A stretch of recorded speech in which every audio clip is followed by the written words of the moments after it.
Hey, Khumo family, it's your boy Ryan Gibson here, and you're in for another treat as we talk another mini masters. And today we're going to be diving into the writing world.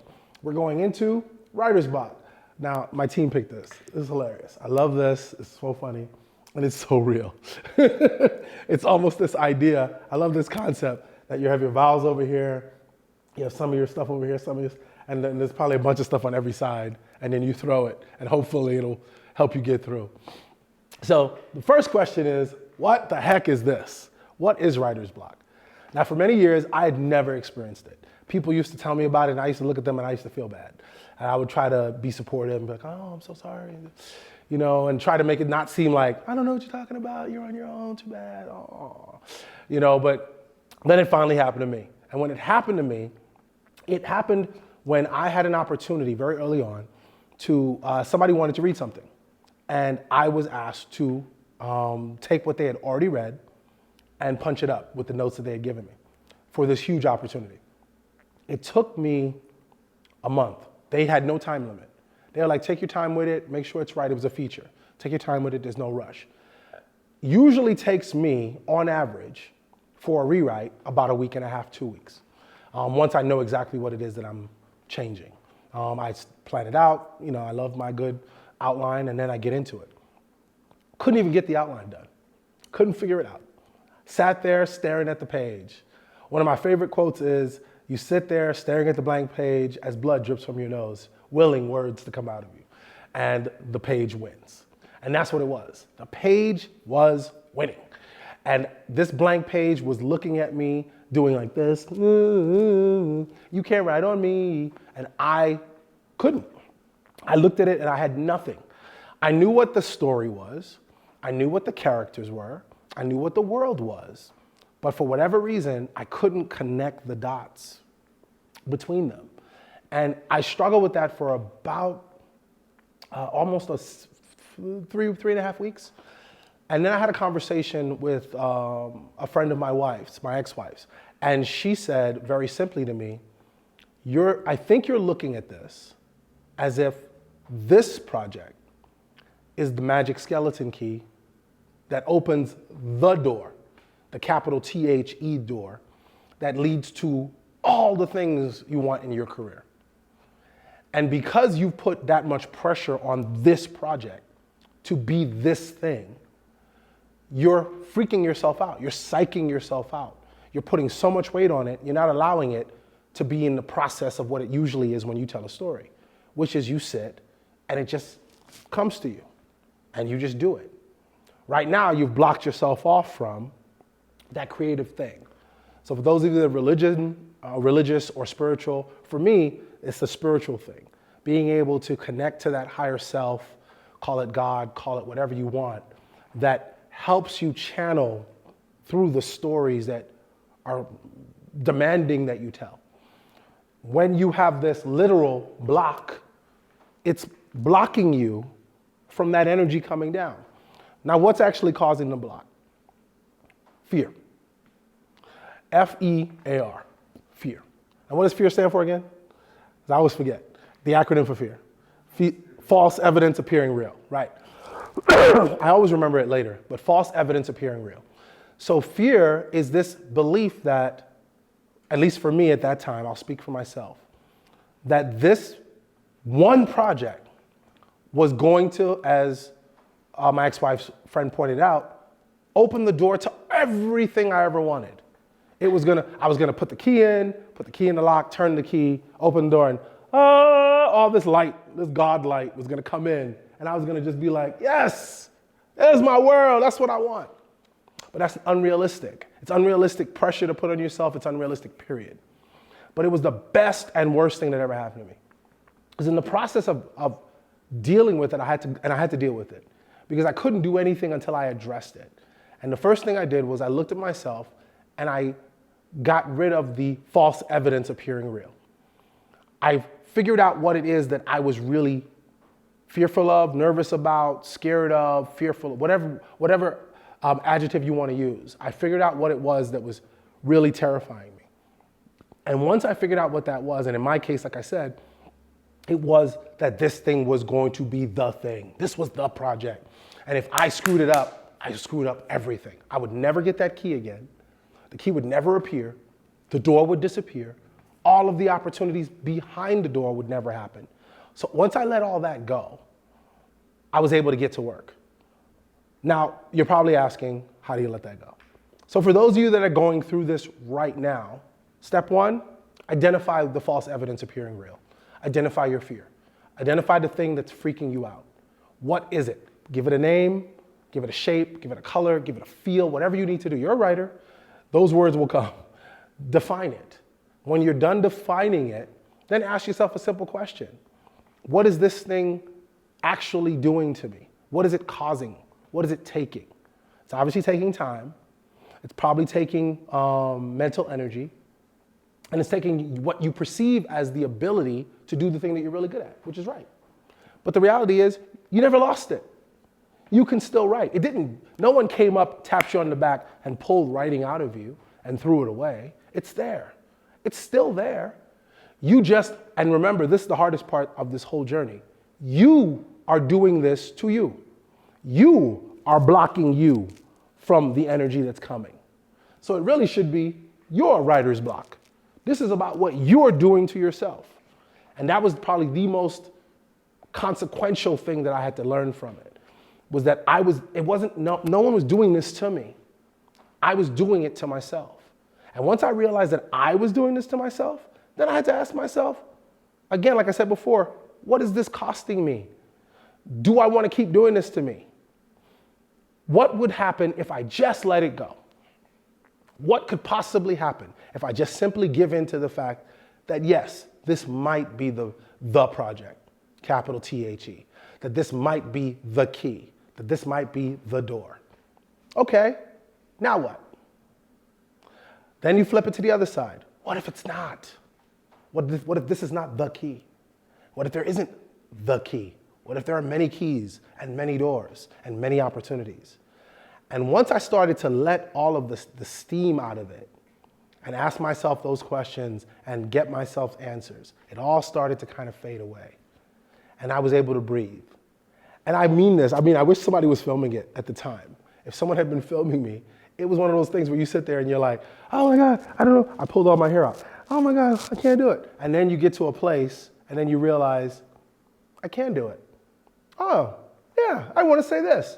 And then the next thing I knew, 2 hours later, I had been writing. And I'd written 4 or 5 scenes, or rewritten 4 or 5 scenes. And it was back, but it really never left. But the biggest lesson that I took away from dealing with this belief that there's writer's block is that I was doing that to myself because of my false evidence appearing real, because of my belief that this was the only way forward. Now, there are other ways to address this. The biggest one is usually fear. Fear is usually the one that gets people the most. The other one is that you're not prepared. Like, have you done your work? Do you understand? If I came up to you, if I burst through your camera, burst through your computer right now and asked you questions about your project, could you answer them? What is it about? Who is it about? Why is this guy going through this? Why are we watching this right now?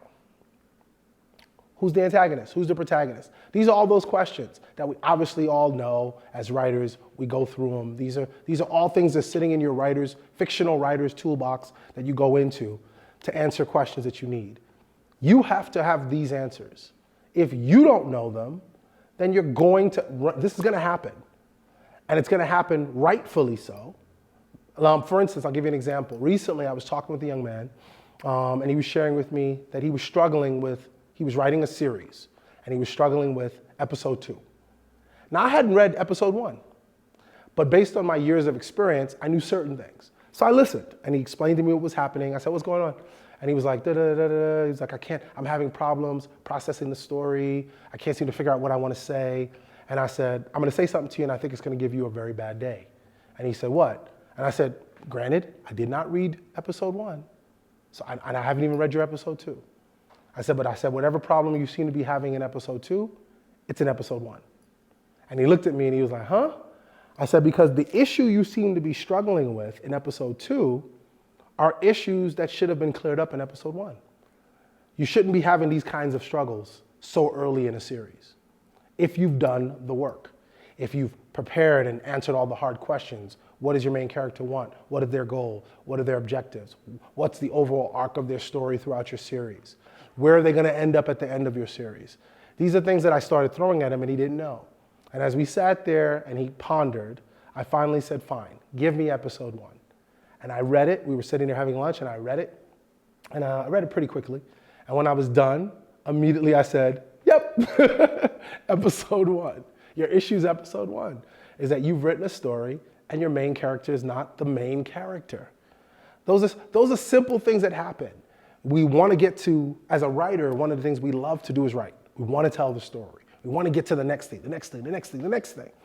But the problem is, part of our job is rewriting. Part of our job is sitting in a moment and taking something and writing it over and pulling from the block, pulling from this block, not that block, and getting the A-E-I-O-U, getting where the different signs go, figuring out with the I before E except after C, which is something I always struggle with. And thank God for spell check.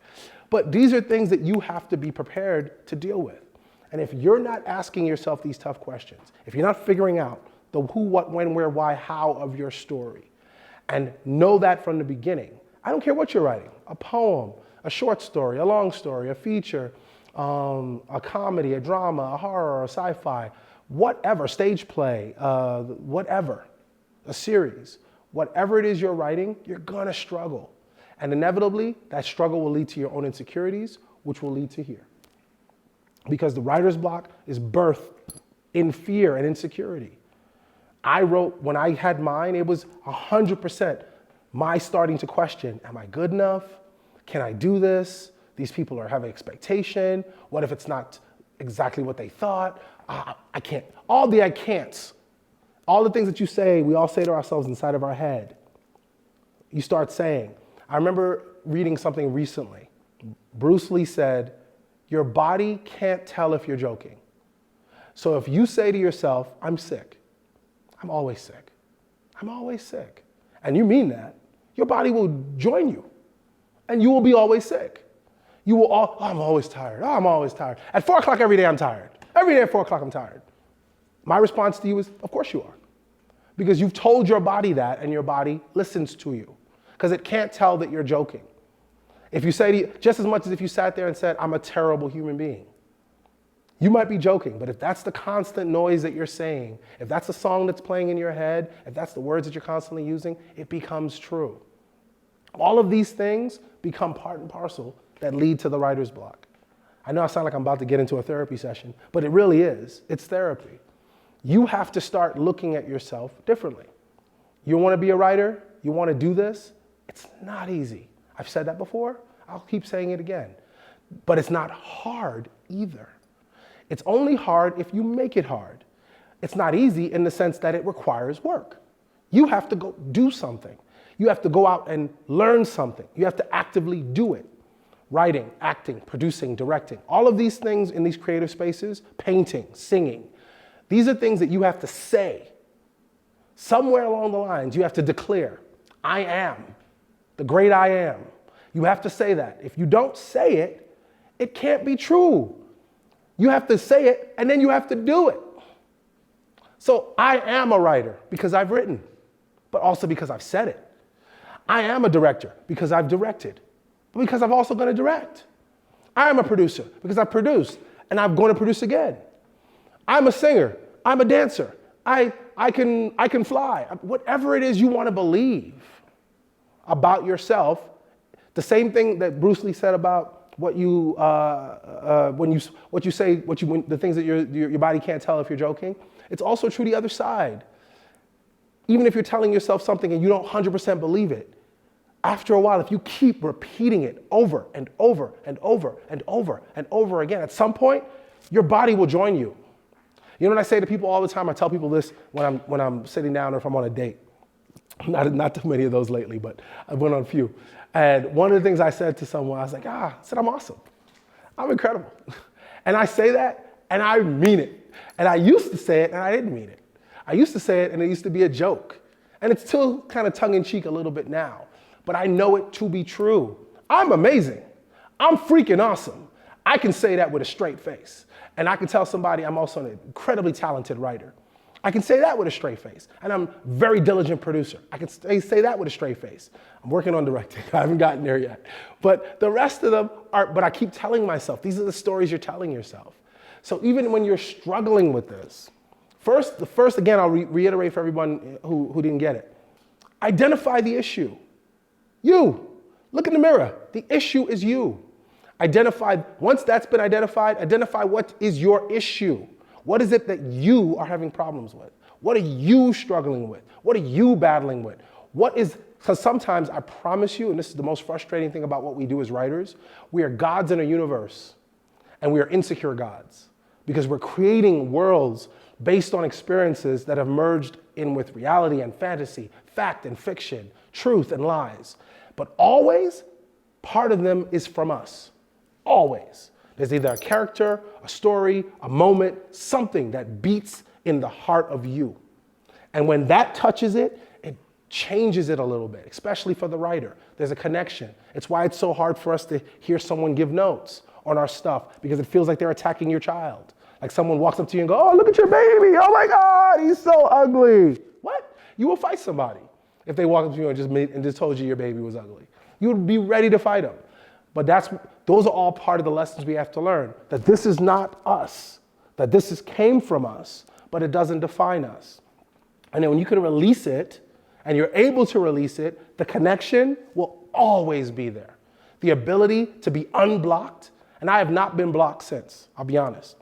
I've had moments of blockage, and immediately I ask myself, what is it that I'm freaking out about?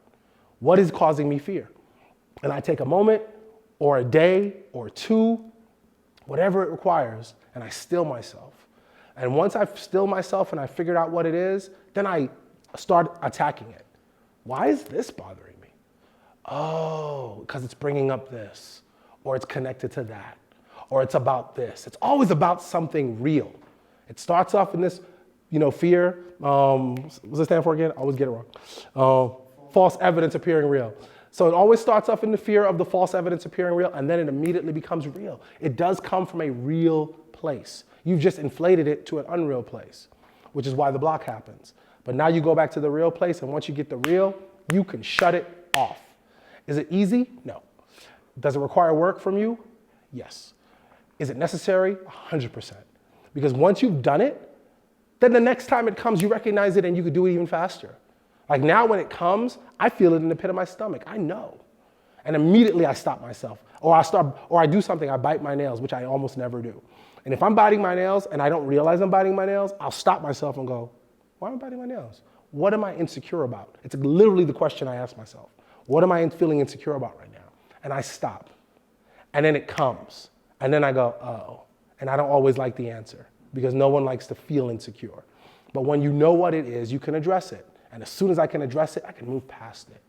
So I say to you guys, if this is really what you want to be doing, if you want to be a writer in this world, this is coming for you. If it hasn't already come, and hopefully you've conquered it, or maybe you conquered it in a way that pushed it to the side just long enough for you to get reconnected, but it'll come back. But I promise you, I have never ever felt the same insecurity about that first writer's block around anything ever again. Now when somebody comes to me and says, hey, can you do this in 2 days? I feel tension. I feel nervous. I feel all of those things. But then I go, all right, time to get to work. And I do it without a problem because I've done it. And I'm not concerned about something blocking me being the thing that's the something, about me blocking me, about me getting in my own way. So I urge you all to take your time with this. It's so important, especially for new writers. This is the thing that ends careers before they even get started. You start working on something, you get afraid, and you run away. I'll share one more story before I say goodbye. I was teaching my very first teaching. I was working with a young man. I hope he's out there. I hope he's watching. I hope he's writing. And he was working on a particular script, and he had pitched it to us. Great project. Really had legs. Thought it was super interesting, compelling, based on an African folktale. I was like, oh my God, that's so cool. I've never heard that type of story told that way. 2 weeks in, he freaked himself out.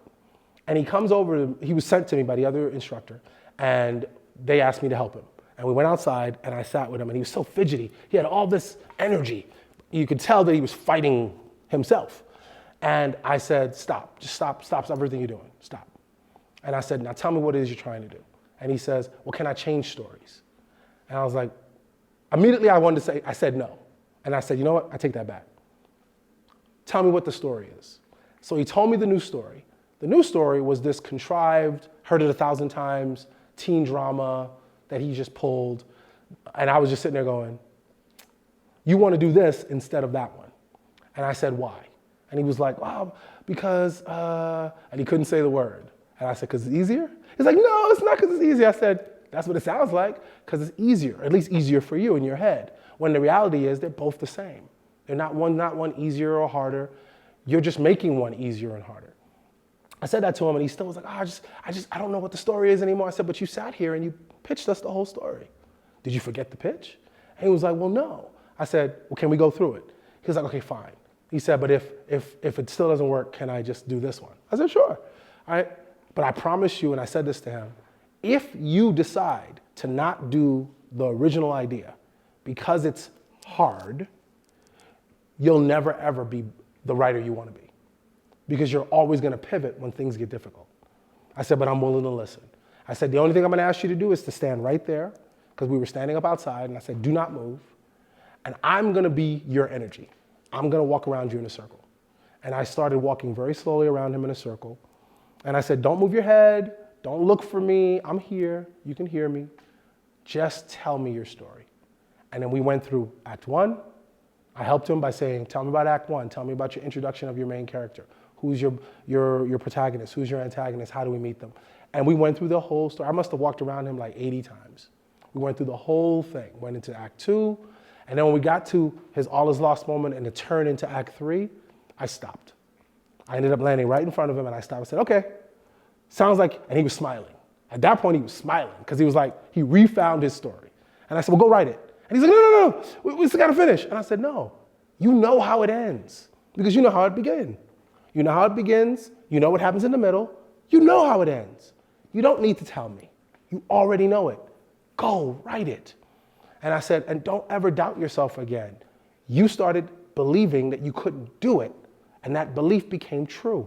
Because if you believe you can't do, then you won't do. And you were about to let that become your new normal.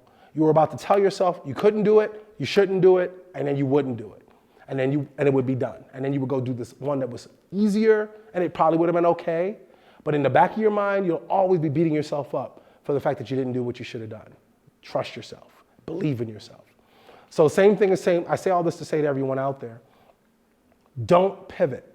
If you have a good idea, it was a good idea. If it was a good idea on Monday, it's still a good idea on Friday. If it's hard, that's just you making it hard. Go back to the original thought. Go back to your original focus that it was a good idea and tell your good idea. Don't let this and don't let this get in your way. All right? And before we leave, I want to give a special shout out to my friends, our Khumo friends here in Botswana over at the Game City Mall. They're called the Barber Hair Studio. I know I should know the name of it by now. I've been going to them for the last, over the last like month and a half. And they've been graciously, they're the ones who have been hooking me up and lining me up and making sure my beard looks the way it looks. And I really appreciate you guys. Thank you, Becky, the owner. Thank you, CJ, who is my barber, who always makes sure that when I get there, whoever he's working on, he gives me a nod to let me know. And then it's my turn, and he always hooks it up. So I really appreciate you guys. Thank you so much. So if you're ever in Gaborone, and if you're ever in Game City, make sure you go check them out. Game City, Debarva, I'll get it right one day. Debarva Hair Studio in Game City. I know where it is. It's right over there. And it's worth it because they make you feel like, they make you feel special. I always walk out of there with a smile. So make sure you go check it out and you can walk out of there with a smile too. God, that sounded like a commercial. I should make sure I write that down. But thank you all for joining us today on this conversation and this mini master as we talk a little bit about writer's block. And I hope it was helpful. And I hope it helps you as you deal with your writer's block. And then once you've dealt with it, you should never have to watch this video again. And as always, make sure that we'll catch us next time. We're always going to be airing on Mondays. Also look for us on Mondays. Are we still airing it at the same time? The show's still putting it out at the same time, right? What was it, 7 p.m. Mondays? Say again? 7:30, see? It's been so long. 7:30 p.m. Mondays, so make sure you check it out. And as always, remember to tell a friend, to tell a friend, to tell a friend, to check us out. And maybe they can learn something too, and you guys will have at least something to talk about. Thank you all for joining us, and have a great evening. Good night.